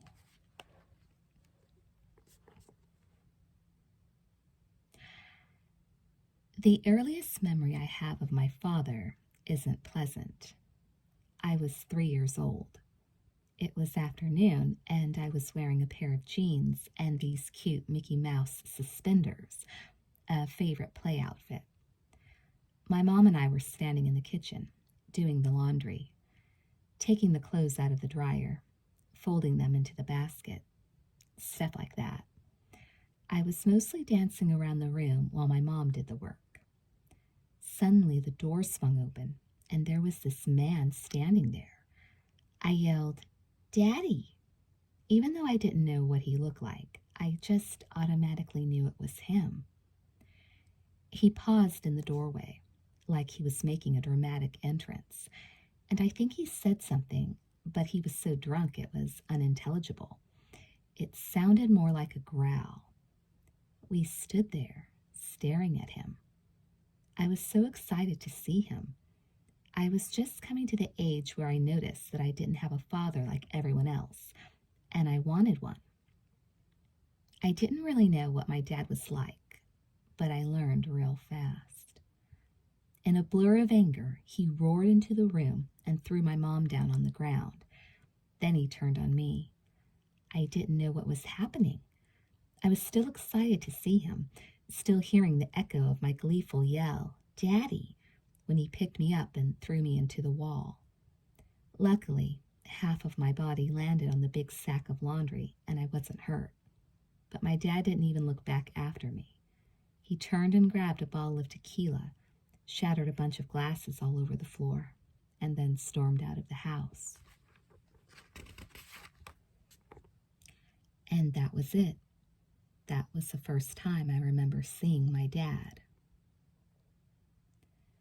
The incident sparked a terrible memory. It occurred long ago, 6 months before Drew's birth, but still lodged in Jade's mind like a grotesque image that refused to vanish, an unshakable nightmare. She had made up her mind. She was leaving John. She was going to walk out on him. If she wanted to survive, it was her only option. She'd had enough of the abuse, of his drinking and violence. She wanted to make something out of her life. Besides that, she was pregnant, and whether or not he wanted the child, she did. There was just one question. How would he take it out on her? That was what frightened her most. He would, she knew, do something. To her surprise, when Jade announced that she was walking out, John didn't hit her. Not that the scene was quiet and peaceful. There was a pitched argument, all right. There was plenty of screaming, shaking of fists, and pounding on furniture that rocked their apartment like an earthquake. But what John did was worse than striking her. He issued a threat, Jade recalls, a threat that caused her to tremble. Between drinks, in a smooth, controlled voice that struck like the terrifying calm before a storm, he simply stated, "If you leave me, if you hurt me by leaving, I'm going to hurt you back by making sure that your child's life is miserable."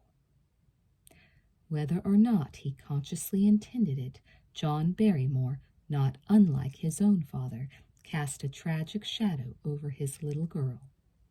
He was a puzzle Drew wasn't able to comprehend, an unfathomable mystery she learned to accept as part of her life.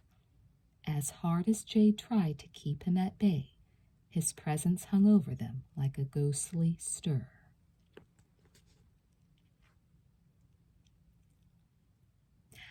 I remember one time my grandparents, my mother's mother and father, were visiting, and we were coming back from a nice Chinese dinner. I think it was me who ran out of the car and went to get the hidden key, but when I looked, it was gone. Nobody except the four of us knew where that key was. It would have been impossible to just guess where it was. Someone had to have seen us hide it. Anyway, I just turned, motioned like the key wasn't there, and said, "Well, obviously Dad took it." "He must have been watching us," someone said. I guess my mom went and called him, because soon he drove up. It wasn't that we wanted to deal with him, to invite him over or anything. We just didn't want him to have the key, not under any circumstances, because then he could come in any time he wanted, and that was too unsafe. We knew how violent he could be. So he drove up and let us inside, but he wouldn't hand over the key. That's when my grandfather, who was around 70, decided to get the key back. Rather than confront my dad, Grandpa asked if he wanted to get a drink.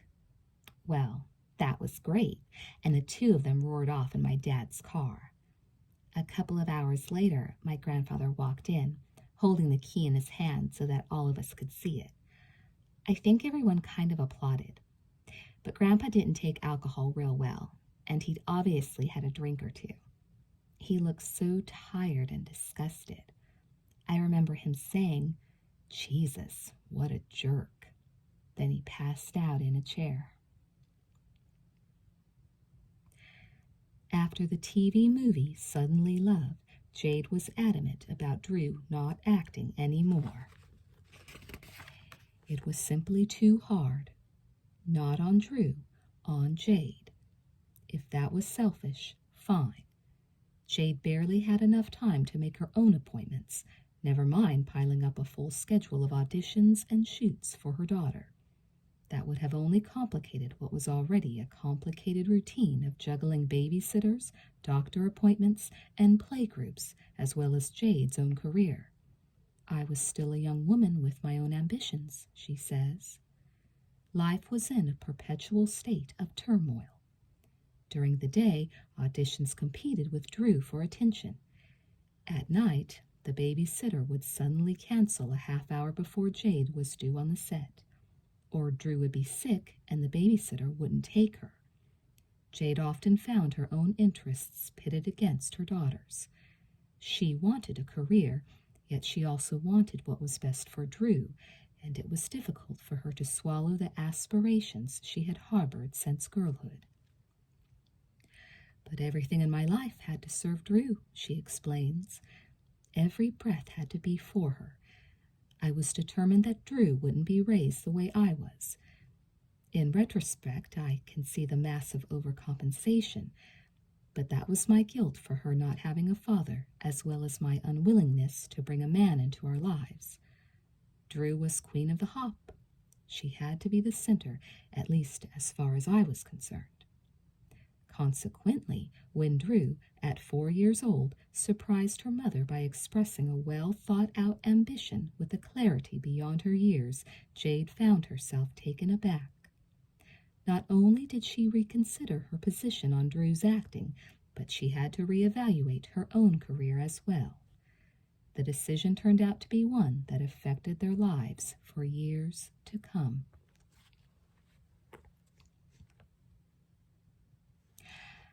A routine had already started.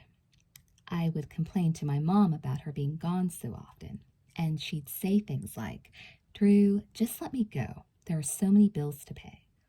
I didn't understand. All I knew was that she was leaving me. I felt like I was getting a cold shoulder. One night, she was running out to a play. The babysitter was there, and I had on my nightgown. She was late and didn't want to be delayed by my whining, but I stopped her. "Mom, I really want to act," I said. "I like it so much." "I've got to get to the theater," she said. "Mommy's late already. She's got to go." "But I really want to discuss this," I said. "I really want to act, and I've thought about it a lot." My mom sat down and plopped me on her lap so that we were looking eye to eye. She decided to get serious with me. "It's just so hard, Drew," she said. "Look what Mommy goes through. There's a lot of rejection. It's not always like what you've done. I tried to explain to her that I still wanted to do it. Out of exasperation, she said, "Drew, you just don't understand. It's too hard." And that was supposed to be that. My mom set me back down on the floor and started to put her coat on. I grabbed a hold of her hand, stopping her so that she'd pay attention to me. "Mommy, I know it's too hard. That's why I want to do it." If only for Drew's frankness and serious tone, it was a chilling moment that stopped her mother in her tracks. I thought anybody who expresses themselves in that articulate, elegant, and determined manner is obviously quite serious, says Jade. Drew just took my breath away when she said that, mostly because it was so out of context for her age. It was like an older person speaking through her, and I just paid total attention. I said, "Fine, Drew, if this is really what you want, we'll start something up and see how it goes." Chapter 3. Working Girl. Why did I want to act? How did I know so early? The answer, I suppose, has always been pretty obvious. At least it has been to me. I loved being part of the group. Actually, I didn't just love it. I needed it. That's what drove me to club hopping later on, being part of that really fun in-group. As a little kid, I was the girl who didn't think anyone loved her, which only inspired me to try to be accepted even more. When you make a movie or work on any kind of production, I learned, you become part of a very close group. It's a lot like being in a family, a big, extended family, and I love that. Jade wanted to start slowly. Commercials first, then television and movies. Maybe her daughter wouldn't like acting, she thought. But Jade couldn't have been more wrong. A prematurely self-possessed Drew snagged the first 4 commercials she auditioned for, and both the agent and Jade thought the neophyte's feat nothing short of miraculous. "It was the most uncanny thing I ever saw," says Jade. My God, I wondered, what do we have here? I didn't go into the interviews with her. I thought, what does she do in that room? It was something to see. The tiny blonde cherub, who barely tipped the scale at 35 pounds and stood about that many inches tall, would wave goodbye to her nervous mother and confidently stride to her interview. There was not an ounce of shyness to Drew, who loved dressing in bright, frilly sundresses that made her look like the quintessential huggable little girl. When she faced the director, or whoever was conducting the audition, it was, Drew recalls, as if a light switch turned on inside me. Indeed, she came alive. She chattered, laughed, answered questions, and she was so intuitively bright and sensitive that it was hard not to like her immediately. Jade, who stood in awe of her daughter's successes, felt neither jealousy nor vicarious satisfaction from these successes. She still hungered for her own achievements. In fact, Jade was about to pull the reins on Drew's burgeoning career to give herself more free time when the youngster went up for her first feature film, Ken Russell's Altered States, starring William Hurt and Blair Brown. Drew was one of about 3 dozen girls, each one prettier and more charming than the next, who stood in a semicircle around Russell. The colorful director, an avuncular Santa Claus look-alike, began talking informally to the group, and then, addressing no one in particular, asked a question. When nobody answered, Drew looked around, stepped forward, and offered a reply that made everyone laugh. Russell asked a second question, and the same thing happened. Soon he and Drew were carrying on a private conversation while the other girls drifted off. And before she and her mother left, Drew got the part. I was shocked, says Jade. I'd gone out on 8,000 interviews for films, and here Drew waltzes in and gets one on her first try.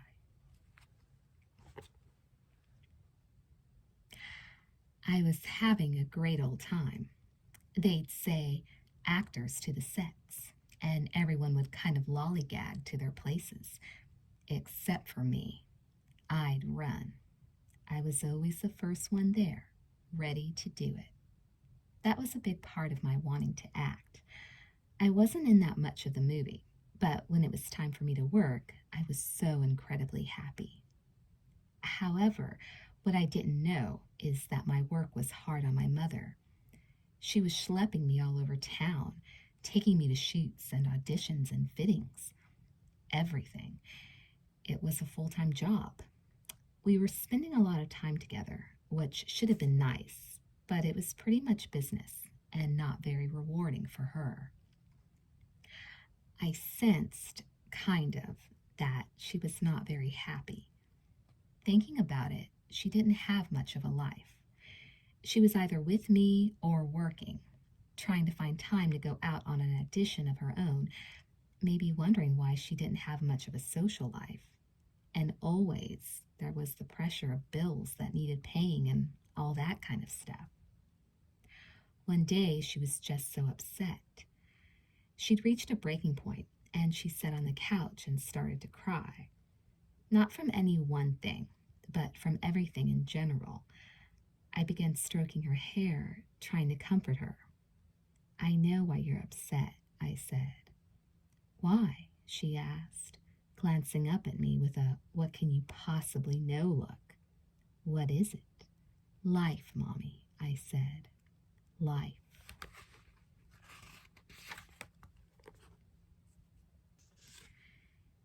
If she was prematurely insightful, Drew was also quite similar to the other youngsters in her preschool.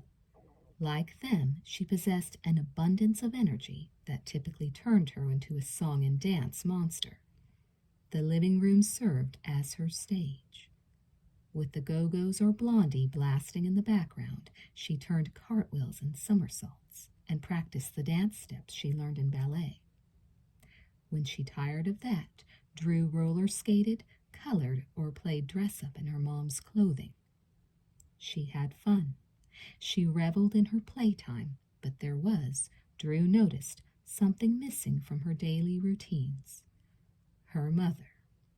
Unlike the majority of her friends, it was the babysitter who often supervised Drew at play while her mother was off at work. The babysitter woke up with Drew in the morning, and at night it was the babysitter who pulled back the Mickey Mouse comforter on the bed and reluctantly acquiesced when Drew fended off sleep by asking to play Let's Pretend.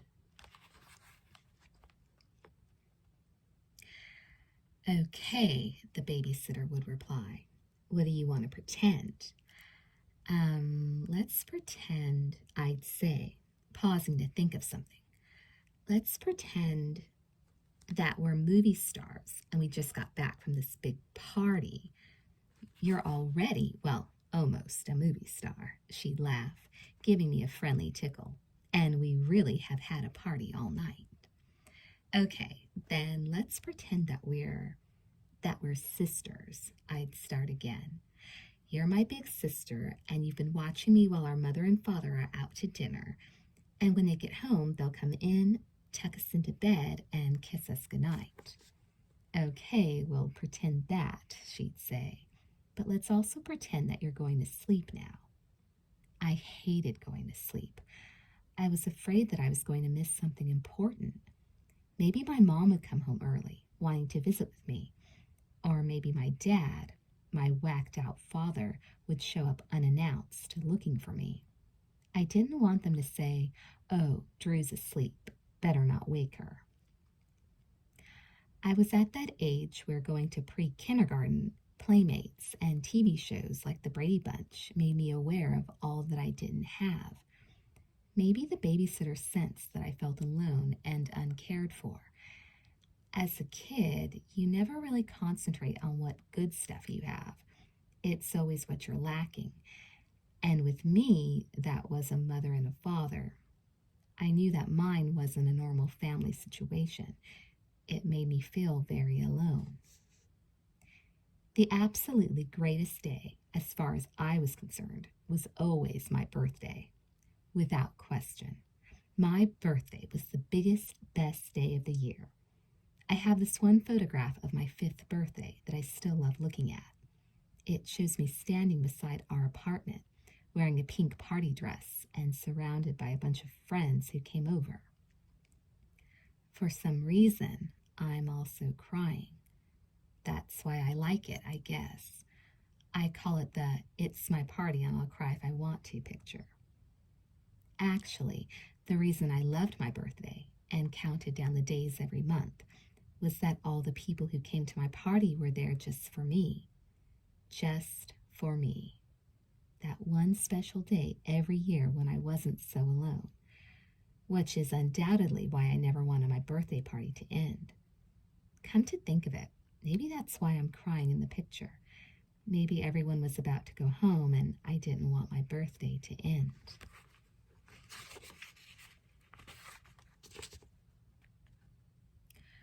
Drew's next project was Bogey, a made-for-TV biofilm about Humphrey Bogart. Though her part as Bogart's daughter, Leslie, was negligible, the movie affected the budding actress in a way that none of her previous work had. The director, an affable old-timer named Vincent Sherman, had worked with Drew's great-uncle, Lionel Barrymore, and known her grandfather, John, and he made a point of telling her stories of her legendary relatives. She had never heard these tales before, and for the first time it dawned on the 5-year-old that she was part of a family. Somewhere she had a family, and she wanted to know more about them. To this day, I still haven't met my 2 sisters. One is named Jessica, and the other is named Blythe. They're my half-sisters. I also have a half-brother, John Barrymore III. Even though he's 20 years older than me, I've always called him Johnny. When I was real little, like 3, 4, and 5 years old, Johnny was around quite a lot. Nearly every day I waited for him to show up. Besides my babysitter, he was the only person who played games with me, and I loved him so much. More so because it was such a treat when he stopped by. Johnny was always hitting me up for bits of money. "Drew, you got any money for gas?" he'd ask. And me, little Miss Ready to Please, would run over to my bank and proudly give him the bundle of change that I'd collected especially for him. We had an avocado and an orange tree in the backyard, and I would put a whole bunch of fruit in baskets, load them onto a wagon, and take them around the neighborhood, selling the fruit for 10 and 25 cents each. Then I'd give the money to Johnny, the love of my life. What I didn't realize then, but later learned, was that Johnny was often drugged out, and if he didn't spend the money I made for him on gas, I suspect he spent it on drugs. I simply thought he was kind of strange and wild, like my dad. Here's a typical scene. Johnny would be sitting on the floor, playing chutes and ladders with me. That was fine, but when he'd lose, he'd go crazy. He'd just erupt into a huge temper tantrum, and I'd sit there wondering what I'd done to cause that. I mean, it was only a stupid game. What did I know about drugs? Once my mom caught on to his behavior, though, when I was about 6. She told him that it was probably best if he stopped coming around until he cleaned himself up. When I asked why Johnny stopped coming by, she tried to explain that he was sick, or something like that, but I didn't really understand. All I knew was that someone else whom I was close to and loved abandoned me. However, the one person I didn't give up on was my father. Despite his abusive outbursts, I talked about him all the time. My mom took the brunt of my complaints and anger. I'd always ask her if she couldn't try to make things work with Dad, and she always gave me the same answer: no. Because she left him, I always felt like she was the bad person. At that time, I didn't know the situation, and my mother didn't want to depress me by telling me the truth. She accepted the blame while I piled up the resentment. There were times when I talked of nothing else but my father. I begged to know more about him, to see him, to invite him over for dinner. I forgot about his violent temper. Why was he such a bad guy? I wanted to know. Couldn't I see for myself? When I was very young, my mother thought it was necessary to keep him away from me. But as I became more insistent, she didn't want her resentment of him to get in the way of any potential relationship, if there was going to be one. Our conversations were always the same. I'd start by telling my mom how much I wanted to see my father. But I don't think you're going to be happy with the way he looks, she'd say. I don't care, Mommy. And I don't think you're going to like the way he treats people, she'd say. Daddy is not always a nice man. Well, I have to learn that for myself. I was very headstrong, and to my mother's credit, she was accepting of my desire. So one day I went to my dad's apartment. When my mom dropped me off, I was practically bursting from the excitement and anticipation. I was all gussied up in a sundress, with ribbons dangling from my pigtails, which was a stark contrast to the way my dad looked when he opened the door. He was in tattered jeans and a t-shirt. His shocking white hair hung past his shoulders, and he had a big bushy mustache and goatee. A cigarette dangled from his mouth. Dad, I said, handing him a flower I'd picked outside. Come on in, Munchkin, he laughed. What a dump that place was. He had a bed, a cardboard box, and a candle. That was it. He spent all his money on alcohol and drugs, I guess. For the next few hours, while he rambled on about everything from the Barrymore family to Buddha and meditation, I tried to make his place a little nicer. I made curtains out of paper towels and dusted and found a cup to hold the flowers I'd picked. Time must have passed quickly, because what I remember next is my mom honking from the car. Just before I left, my dad went over to this pile of boxes, rummaged through a bunch of junk, and pulled out a white stuffed bear. What do you want to name it? He said. I don't know. How about Yogi Bear? He said, handing it to me. I practically melted right there. When he gave me Yogi, I thought it was like God's personal gift to me. As far as I remembered, that was the first nice thing my dad had ever done for me, and I skipped out of there feeling like the luckiest girl in the world. Of course, it didn't last. Not too long after, perhaps a few months later, my mom was stuck for a babysitter, and she decided to let my dad try it. He'd been pestering for a chance, but she didn't trust him alone with me. No way. So she arranged for her friend, Carol, to stay over too. We went and picked up my dad, who was acting really drunk, and before we even got home, a fight erupted and my mom booted him out of the car. She was always tough with him. It was a side to her that I rarely saw. They'd be arguing, and all of a sudden he'd say something like, I've got to go. I'm late for a doctor's appointment. She'd roll her eyes and say, yeah, Dr. Cuervo, right? She called him on all his bullshit. Anyway, he walked the rest of the way to our house, determined to be my babysitter. My mom left after Carol arrived, and she went into my mom's bedroom, where she made phone calls, leaving me and my dad alone. We turned on the TV and started talking, and, like always, he got kind of weird. He turned off the lights and lit a bunch of candles. At the time, he was hanging around with David Carradine, who had worked on the series Kung Fu, and he was real into that karate stuff. For some reason, he started showing me how to do the kicks. He'd whip around and bam, snap a kick at me. Most of the time he'd just miss, but sometimes he'd hit me. In the arm, the stomach, the head. He didn't seem to care that it hurt, but I wouldn't cry. The more he continued, the more pissed off I got. "Why do you always have to cause so much pain?" I asked him. "What do you mean, little one?" he asked, while continuing to toss off kicks in my direction. "Why do you always have to cause everyone so much pain?" I screamed. "You're always hurting everyone." He stopped and came toward me.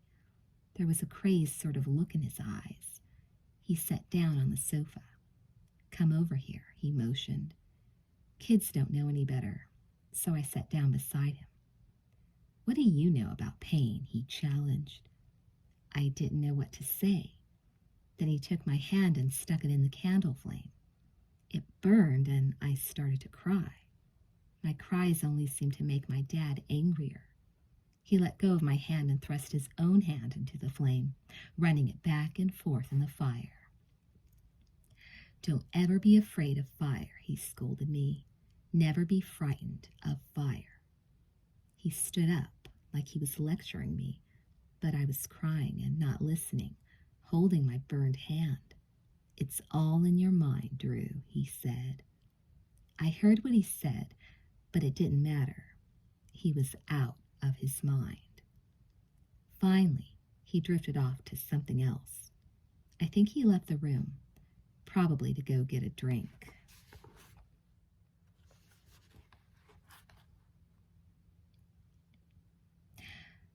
For a time, Drew tried to understand her father.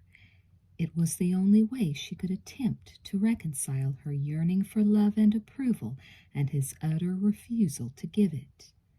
"How come Daddy's like he is?" she asked her mom. Jade didn't really have a good answer. She explained to Drew that her father had never been loved by his parents, especially by his own father, a man whose affection and approval he desperately craved. John, in fact, had once told his ex-wife that he had seen his own father for only one day, and that the senior Barrymore had been drunk the whole time. "So your dad didn't ever learn how to love other people," Jade offered to Drew. She tried to understand. Nonetheless, the pain of abandonment was woven into the fabric of daily routines and accepted as part of the overall design of life. The lines uttered by Drew and Jade were spoken so many times they sounded like dialogue they were rehearsing for a play. "Mom," Drew would say, "do you have to go to work today?" "Yes, honey, I have to go to work. But couldn't you stay home just this once?" "We've got bills, Drew. Mommy's got her career." "Can't they wait?" "Oh, come on, honey, give me a break." "Give me a break." I heard that a lot, says Drew. At 6 years old, the only break she could afford to give her mother was silence. She wouldn't complain. She wouldn't tug on her mother's dress as she was getting ready to leave for work. She wouldn't argue. Drew would keep the frustrations to herself, just like her mother contained her frustrations, and she'd simply cope the best way she could. Drew's recourse was to develop a magnetic, ingratiating charm and a fertile, unbridled imagination into which she could comfortably disappear from reality. The drawings she carried home from school and taped to the refrigerator were full of children playing amid flowers, rainbows, and hearts that floated in the blue sky like billowy clouds. At home, she played all kinds of make-believe games with her babysitter, and when her mother returned home at night, Drew excitedly recounted her adventures with rock bands, dragons, and movie stars. Drew especially treasured those cozy nights when her mother was home in time to read her a bedtime story. Over time, they poured through classics like James and the Giant Peach, A Wrinkle in Time, Eloise, and Charlie and the Chocolate Factory. One evening, her mother brought home a news story, a script, and withdrew under the covers, she began reading a heartwarming fairy tale about love and life, and concerning a sweet alien who's been left behind in a California suburb by his fellow extraterrestrials and the little boy who comes to his aid. I loved it. It sounds stupid, like a cliche, but I cried and I laughed, and at the end, I got a real warm spot in my heart. I mean, how could you not? 2 weeks before she listened to this fable, Drew was among the 100 children who auditioned for Steven Spielberg's latest movie, Poltergeist. However, he asked Jade if she could bring her daughter back to audition for another film he was directing himself. It was called E.T. In Drew, Spielberg spotted the pluck and cuteness he was looking for in the part of the little sister, Gertie. Drew's second interview, Jade remembers, seemed to last an unusually long time. I was so nervous before I went in there, but instead of taking the nervous approach, I decided to pull it together and be the exact opposite. So I walked into Steven's office as this live-wire 6-year-old, just laughing and saying hi to everyone. They all started to laugh with me, and I relaxed. "You like acting?" Steven asked. "I love it," I said. "But honestly, I'm a musician at heart." He looked mildly curious and asked, "You are?" "Oh, yeah," I answered. "I've got this punk rock band called the Purple People Eaters. I sing lead. We play the clubs on weekends. Madame Wong's, the Troubadour, the Roxy, stuff like that." "And your mother doesn't mind?" "Oh, no," I said. "She's a total rocker. She used to work at the Troubadour." I was being a total geek about everything, answering his questions with any goofy answers I could think of. But, of course, then I thought I was being the epitome of cool and grace under pressure. Apparently, Spielberg was entertained by the little wisecracker. When Jade was finally summoned inside, she found the director, his producer, and the casting agent laughing and having a great old time. A seemingly impressed Spielberg mentioned that Drew had spoken colorfully about her rock and roll band, which caused Jade to raise an eyebrow. "Oh, did she?" sighed Jade, wondering what other tall tales Drew had conjured up that she might have to explain. "Do you think she has a good imagination?" he asked. "I'm not really objective," Jade replied, "but I think so. To give you an example, remember the punk rock band she spoke about?" "Yes," he said. "Well, that doesn't exist." Spielberg laughed. Drew was open and creative. She was adorable. She had all American stamped on her forehead.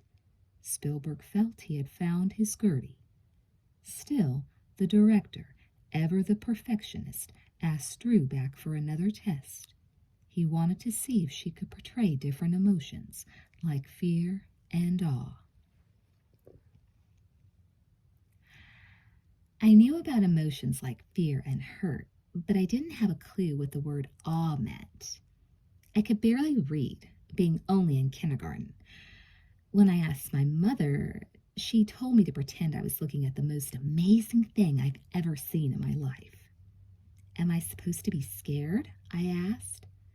"No, not at all," said my mom. "So it's like in The Wizard of Oz, when the good fairy came in the big bubble?" "Right. Or will it be like seeing the spaceship come in Close Encounters?" "That's right, too." I had a good feeling about E.T. On the way to the studio, I told my mother that I really wanted to do it. From the story alone, I knew it would be fun, but I also knew that I could learn a lot from Steven. Finally, we got there, and I was asked to improvise with the 2 other kids, Henry Thomas and Robert McNaughton. Apparently, that went all right, because Steven then said there was just one more thing they wanted to see if I could do. "What's that?" I asked. "Scream." So they led me into the sound room, set me down in front of a microphone, and told me to scream. "Just scream?" I asked. "As loud as you can," the sound man said. I was a little better than they expected. They told me that I almost broke the instruments.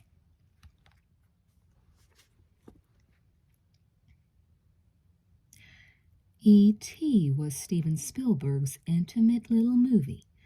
So personal was it that the Hollywood wonderkind guaranteed the cost overruns out of his own pocket. Spielberg had thought up the history-making story in 1980 while stuck in the Tunisian desert making Raiders of the Lost Ark. "I was kind of lonely at the time," he said. His girlfriend was in Los Angeles, and he thought to himself, "What I really need is a friend I can talk to, somebody who can give me all the answers." Days later, Spielberg and Raiders star Harrison Ford persuaded Ford's screenwriter wife, Melissa Matheson, into writing the screenplay. Filming began a year later under extreme secrecy, lest outsiders glimpse the squashy 10-million-year-old space mariner who was able to magically levitate colored balls, cure cut fingers, and make geraniums grow. From September to December, Drew arrived on the set at Laird Studios at 8:30 a.m., where, by law, she, Henry, and Robert received 3 hours of tutoring every day. Shooting began after lunch and continued until 6 p.m., when Jay drove Drew back home while listening to her animated talk about how wonderful Spielberg was. Right off, I fell in love with Steven. In many ways, he was, and always will be, the dad I never had. I wanted so badly to be accepted by him, and when I was, it meant a lot to me. I was thrilled when he invited me to his Malibu house. We'd run along the beach, collect seashells, and build sandcastles. It was so much fun to hang out with him. But working with Steven was even better. In most of the scenes, he let me do whatever I wanted. All of us were free to offer input, but he especially seemed to like the silly things the kids came up with. Like in the scene where Henry, Robert, and I are hiding E.T. in the closet from our mother. Henry tells me that only kids can see E.T. There wasn't a line to go with that, and Steven told me to just make something up. So when we did the scene again, I just shrugged and said, "Give me a break." He'd often take me aside and say something like, "You're talking to me now. Do you really like this? Or do you have a different idea? Do you think it could be done a different way?" Eventually, I'd add something, and Steven would smile and say, "Good, let's combine ideas." It made me feel so good. For once, I didn't feel like some stupid little kid trying to make people love me. I felt important and useful. One day, I was really, really sick, but I didn't want to say anything because I was scared. Steven was under a lot of tension, and the last thing I wanted was to let him down. After one scene, he pulled me off to the side and reprimanded me. "How come you're not putting everything you've got into the work?" he said. I didn't say anything. I was too frightened to tell him. I loved him so much I didn't want to cause any problems. He eventually found out that I was sick, and I ended up collapsing. I had a temperature of 104 degrees and had to go to the hospital, where they fed me ice chips to bring down the fever. And I remember Steven felt so bad for scolding me. He sent me home with a note from my director and told me to stay there till I got better. Steven is also responsible for the best advice I've ever been given on acting. Actually, on anything. One time he told me, "Drew, you can't act your character. You've got to be your character." I kind of nodded and said, "Oh, sure, Steven. See ya." However, when I got home, for some reason, what he said popped back into my head, and I swear it made the most perfect sense. What he said was so simple that it nearly skirted by me. But it's amazing how one brief sentence like that, don't act your character, be your character, don't act like you imagine yourself, be yourself, can be so profound and make such a big difference in your life. After shooting Spielberg's The Color Purple, comedian actress Whoopi Goldberg lamented that the multi-talented filmmaker provides actors with the most wonderfully creative, blissful experience they'll ever get, and then leaves them to work with others and fend for themselves in less perfect situations. In other words, a Spielberg picture ends and the actor runs headlong into reality. To Drew, that meant returning to her first grade classroom at the Fountain Day School, where she was a virtual stranger. During the nearly 4 months E.T. filmed, Jade had taken time off work to stay beside Drew, who was 6 when she made the film and 7 when it was released. The money her daughter received, about $75,000, was enough to purchase some long-sought independence from the job runaround. When filming completed, Jade quit waitressing, which allowed her more time to pursue an acting career as well as spend more time at home with Drew.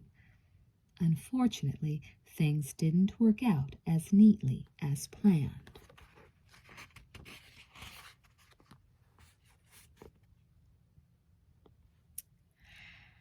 Actually, even before E.T. wrapped, my mom worked at the Strasberg Institute in a play called Playing for Time.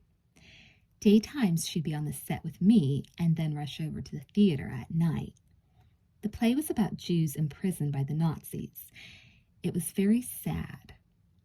On Friday and Saturday nights, I played a small part, a little girl who was about to be sent off to death, but who became the darling of a female German officer. That's where we met Lee and Anna Strasberg. Lee really liked my mom's work, and Anna became my godmother. Right after, though, my mother was cast in a small part as a prostitute in the movie Night Shift, which starred Henry Winkler and Michael Keaton. For several months, she was working long 18-hour days, and I hardly ever got to see her. The days were unpredictable.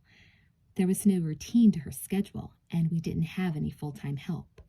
So I was constantly being dumped with one sitter or another, and when that fell through, my mom carted me off to the set with her. E.T. wasn't out yet, so I was still regarded as this bothersome little kid who no one wanted to have around. I'd wait for her in the ladies' dressing room and fool around with the makeup that nobody wanted me to touch, or I'd wander around the set. I remember they'd always be worried that I would start screaming or hollering and ruin the scene, but I didn't. Still, I felt the pressure of everyone watching, of being an intruder, which wasn't comfortable.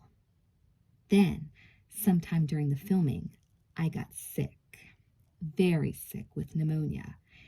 It was real hard for both of us. My mom was feeling guilty for not being with me, and the people she worked with gave her a hard time too. She got upset, and that got me upset. I'd gotten used to her being there for me, and suddenly, with me so sick, she wasn't there. Again, it was like I was abandoned. This time, though, she was feeling the same way because it was true. She would be gone before I got up and wouldn't come home till after I was asleep. I was begging her to spend more time with me, and even after I got well, I continued begging her. Finally, we had this full-blown, knockdown confrontation that ended with me yelling, "Just quit this job and spend more time with me." What always appeared so fuzzy was suddenly crystal clear. When she said that, recalls Jade, I thought to myself, what am I doing here? I don't really have a career that's so wonderful it's worth all this aggravation.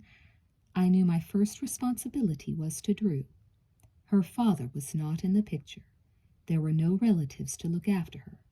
I was basically all she had, and that foundation was becoming very shaky at best. So at that point, I decided to basically retire the career and pay attention to Drew. However, if I was going to do that, we had to first make a decision.